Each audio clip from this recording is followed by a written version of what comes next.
పిచ్చోడి చేతికి రాయి ఇచ్చినట్టు వీళ్ళ చేతికి అధికారం ఇచ్చినారు. ఇప్పుడు పవర్లో ఉండేది వీళ్ళు, ప్రభుత్వంలో ఉండేది కూటమి ప్రభుత్వం, తెలుగుదేశం ప్రభుత్వము.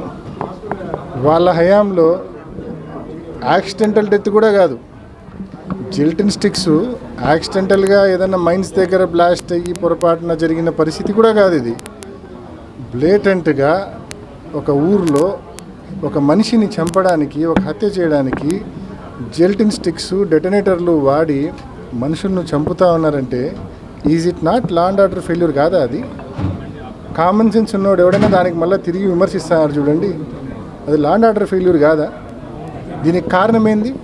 అక్రమ మైనింగ్ జరుగుతూ ఉండడమే దీనికి ప్రధానమైన కారణం. ఆ అక్రమం, మీకు ధైర్యం ఉంటే, నిజాయితీ ఉంటే, శక్తి ఉంటే, మీ కూటమి ప్రభుత్వానికి చిత్తశుద్ధి ఉంటే ఆ అక్రమ మైనింగ్ అరికట్టండి. జిల్లా వ్యాప్తంగా విచ్చలవిడిగా జూదం ఎక్కువైపోయింది, ఈ జూదాన్ని అరికట్టండి. దొంగతనాలను అరికట్టండి, లా అండ్ ఆర్డర్ ల్యాప్సెస్ని అరికట్టండి. అంతే తప్ప మళ్ళా దానికి ప్రతి విమర్శ మళ్ళా చేయడము సిగ్గుచేటు. నిజంగా ప్రభుత్వం మీది, మీ హయాంలో జెల్టిన్ స్టిక్స్ వాడి ఈ మాదిరి హత్యలు చేసే పరిస్థితి మనం చూస్తూ ఉన్నాం. దాన్ని అరికట్టాల్సింది పోయి, అక్రమ మైనింగ్ని అరికట్టాల్సింది పోయి మళ్ళీ తిరిగి విమర్శ చేస్తున్నారంటే వారి విజ్ఞతకే వదిలేస్తా ఉన్నా, వారి మూర్ఖత్వాన్ని. ప్రతి ఒక్కరికి తెలుసు, నాతో పాటు ఈ ఏడాది మన జిల్లాకు వచ్చిన మెడికల్ కాలేజ్, పులివెందుల మెడికల్ కాలేజీకి, ప్రభుత్వ మెడికల్ కాలేజీకి 50 సీట్లు మంజూరైనాయనేది ప్రతి ఒక్కరికి తెలుసు. 50 సీట్లు మంజూరైనాయని. ఇంకా గవర్నమెంట్ అపీల్ చేసి ఉంటే, రాష్ట్ర ప్రభుత్వం అపీల్ చేసి ఉంటే 150 సీట్లు ఇచ్చి ఉండేది. NMC, national medical council 150 medical సీట్లు ఈ సంవత్సరమే పులివెందుల మెడికల్ కాలేజీకి ఇచ్చి ఉండేది. వీళ్ళు అపీల్ చేయకపోగా ఆ వచ్చిన 50 సీట్లు కూడా మాకు వద్దు అని చెప్పి లెటర్ రాసి ఇచ్చినారు. వచ్చిన 50 సీట్లు కూడా మాకు వద్దు అని చెప్పి లెటర్ రాసి ఇచ్చింది ఈ కూటమి ప్రభుత్వం. ఇది ఈ మాదిరి అంటే రాష్ట్ర వ్యాప్తంగా 5 కాలేజీలు, 5 మెడికల్ కాలేజీలు, 150 × 5 750 మెడిసిన్ సీట్లు, ఎంబీబీఎస్ సీట్లు అన్యాయంగా ఈ కూటమి ప్రభుత్వం వైఖరి వల్ల మనం కోల్పోయినాం.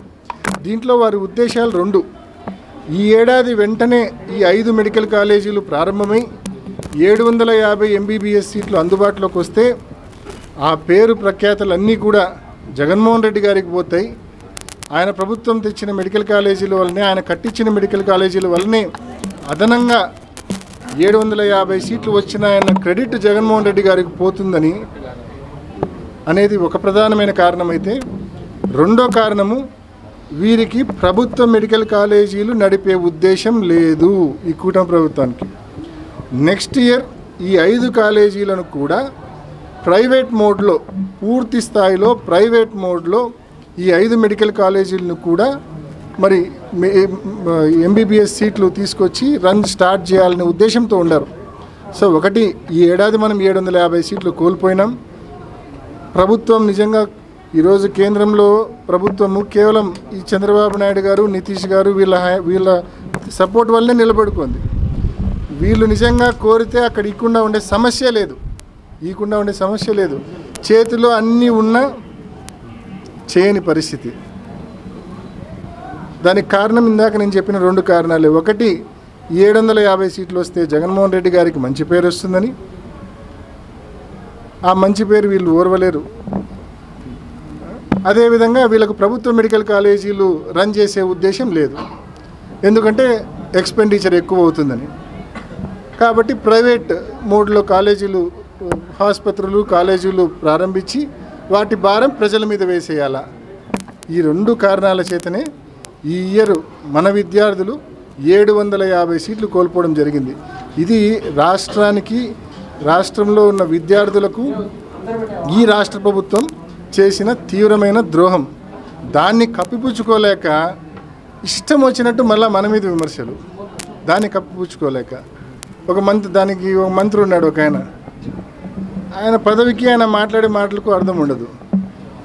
నిన్న మొన్న వచ్చినాడు జిల్లాకు ఆయన వచ్చింది కేవలం జగన్మోహన్ రెడ్డి గారిని విమర్శించడానికి మాత్రమే వచ్చినట్లుంది.